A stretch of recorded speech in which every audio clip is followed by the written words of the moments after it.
दोस्तों, स्वागत है आपका रैंकर टीम यूट्यूब चैनल पर। हमारी थ्योरी की फिजिक्स की क्लास चल रही है और ये रेलवे परीक्षाएं एवं अदर परीक्षाओं के लिए बहुत महत्वपूर्ण रहने वाली है। आज की इस वीडियो में हम नया चैप्टर यानी कि सदिश एवं अदिश राशियों के बारे में पढ़ने वाले हैं। ठीक है, यानी कि इंग्लिश में इसे वेक्टर एंड स्केलर बोलते हैं। सदिश को वेक्टर बोला जाता है और अदिश को स्केलर बोला जाता है। अब बात करते हैं, अगर आपने चैनल को सब्सक्राइब नहीं किया है तो चैनल को सब्सक्राइब करें, वीडियो को लाइक करें और अपने दोस्तों को वीडियो को शेयर कर दें भैया। ठीक है, अब स्टार्ट करते हैं क्लास के लिए। सबसे पहले बात करते हैं हम सदिश राशि के बारे में। तो सदिश राशियां वे राशियां होती हैं जिन्हें व्यक्त करने के लिए दिशा यानी परिणाम के साथ दिशा की आवश्यकता पड़े। यानी कि वे राशियां जिन्हें जिन्हें व्यक्त करने के लिए परिणाम के साथ दिशा की आवश्यकता पड़े तो सदिश राशियां कहलाती हैं। जैसे हम इसे डिवाइड करें दो बार में, तो सा यानी कि सा प्लस दिश यानी कि दिशा से सहित यानी कि दिशा के साथ। ठीक है, ये जो है ये जो राशियां हैं साधारण बीजगणित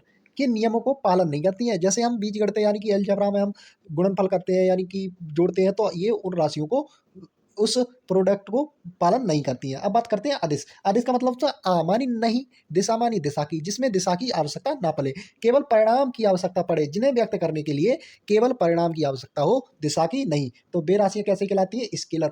ठीक है, क्या कहलाती है? स्केलर या फिर अदिश राशियां। ठीक है, अब बात करते हैं कौन कौन सी अदिश राशियां होती हैं और कौन कौन सी सदिश राशियां होती हैं। अब सदिश की बात करें तो विस्थापन, वेग, त्वरण, विद्युत क्षेत्र, बल, संवेग, आवेग, चुंबकीय क्षेत्र, धारा घनत्व। अब बात करते हैं इसके अलावा जितने भी तीव्रता वाले शब्द आएंगे वो कैसे होंगे? सदिश राशियां होंगी। कैसे होंगी? सदिश राशियां कहलाएंगी। ठीक है, जैसे विद्युत क्षेत्र की तीव्रता, सही है, सही है, और ध्वनि की तीव्रता, तो ये क्या कहलाएंगी? सदिश राशियां। अब बात करते हैं अदिश राशि की। तो अदिश राशि कौन सी होती है? जिन्हें व्यक्त करने के लिए परिणाम की आवश्यकता हो लेकिन दिशा की नहीं, तो वे क्या कहलाती है? अदिश राशियां। ठीक है, अब बात करते हैं जिसमें कौन कौन सी आ जाती है? द्रव्यमान, ऊर्जा, ऊर्जा और कार्य, शक्ति, क्षेत्रफल, घनत्व, चाल, दाब, आयतन, दूरी और समय और विभव और धारा और ताप। ठीक है, अब बात करते हैं जितने भी विभव आएंगे। ठीक है, जितने भी विभव आएंगे वो किस में आएंगे भैया?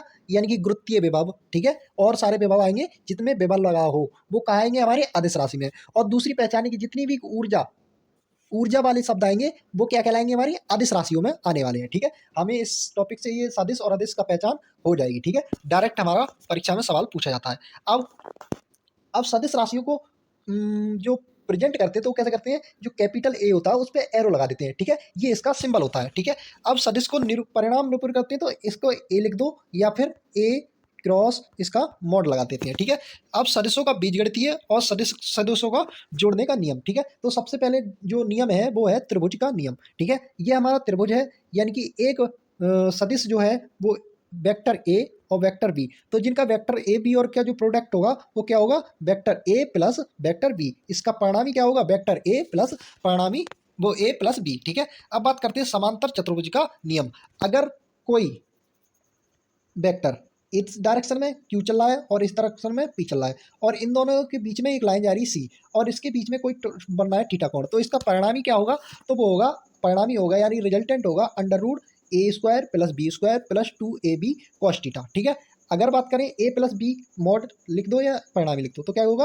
Under root a square plus b square plus 2ab cos theta. ठीक है, अगर इनके डिफरेंस की बात करें तो क्या हो जाएगा हमारा? Under root a square plus b square minus 2ab cos theta. अब कॉस थीटा की जो वैल्यू है वो -1 से +1 तक वेरी करती है। ठीक है, और जो थीटा जो है वो वेक्टर ए और वेक्टर बी के बीच का कोण है। अब बात करते हैं दो सदिशों के परिणामी कभी भी शून्य नहीं हो सकता, यानी कि दो, और ना ही ऋणात्मक होता है। यानी कि दो सदिश हैं अगर उनका परिणाम करें तो ना ही तो शून्य होगा और ना ही निगेटिव होगा। ठीक है, अब जैसे ये सवाल दे रखा है कि हमारा यदि किसी वस्तु को पूर्व की दिशा में 3 न्यूटन का बल लगाया जाता है, पूर्व की दिशा में क्या लगा रहे हैं?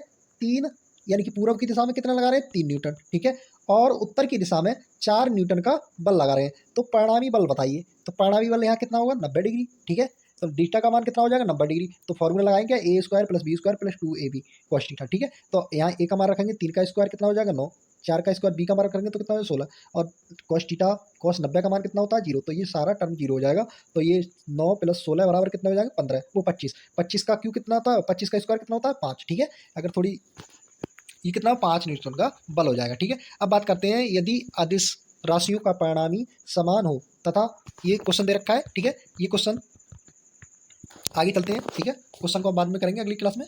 अब बात करते हैं सदिशों का गुणनफल, यानी कि सदिशों का गुणनफल कैसे करेंगे। तो सदिशों का गुणनफल करने का सबसे पहले एक नियम है, सदिशों का अदिश गुणनफल। सदिशों का अदिश गुणनफल, ये कहते हैं सदिशों के अदिश गुणनफल को डॉट से सूचित किया जाता है, यानी कि A dot B, vector A dot B बराबर क्या होता है, A B cos theta, A B cos theta. यदि कोई दो सदिश ए और बी एक दूसरे पर थीटा कोण पर हो तो उनका अदिश गुणनफल क्या होगा, vector A dot vector B बराबर क्या होगा, ए बी कॉस थीटा, ठीक है। जैसे यहाँ वेक्टर ए बी इधर के लिए और ए, इन दोनों के बीच में क्या लगा, थीटा कोण है, तो वेक्टर इनका प्रोडक्ट क्या हो जाएगा, vector A vector dot vector B बराबर ए बी कॉस थीटा, ठीक है। अब बात करते हैं, ये पॉइंट बहुत इंपॉर्टेंट है, सदिशों का अदिश गुणनफल एक अदिश राशि होती है। सदिशों का एक अदिश गुणनफल क्या होती है, एक सदिश अदिश राशि होती है, याद रखना है, ठीक है। अब बात करते हैं अदिशों का सदिश गुणनफल, अदिशों का सदिश गुणनफल, ठीक है। अब बात करें वो क्या था, सदिशों का अदिश गुणनफल, और ये क्या है, सदिशों का अदिश गुणनफल, ठीक है। अब बात करते हैं अदिशों के सदिश गुणनफल को क्रॉस से सूचित किया जाता है, किससे, क्रॉस से। वहां क्या कर रहे थे, अदिश में अदिश गुणनफल में क्या कर रहे थे, डॉट से, और यहाँ क्रॉस से, ठीक है। याद रखना है, यदि कोई दो सदिश ए और बी एक दूसरे से थीटा कोण पर हो तो उनका अदिश गुणनफल, तो vector A cross vector B बराबर क्या हो जाएगा, ए बी साइन थीटा, ठीक है, ए बी साइन थीटा। और एन यहाँ तल के लंबवत की दिशा दिखाई गई है, ठीक है।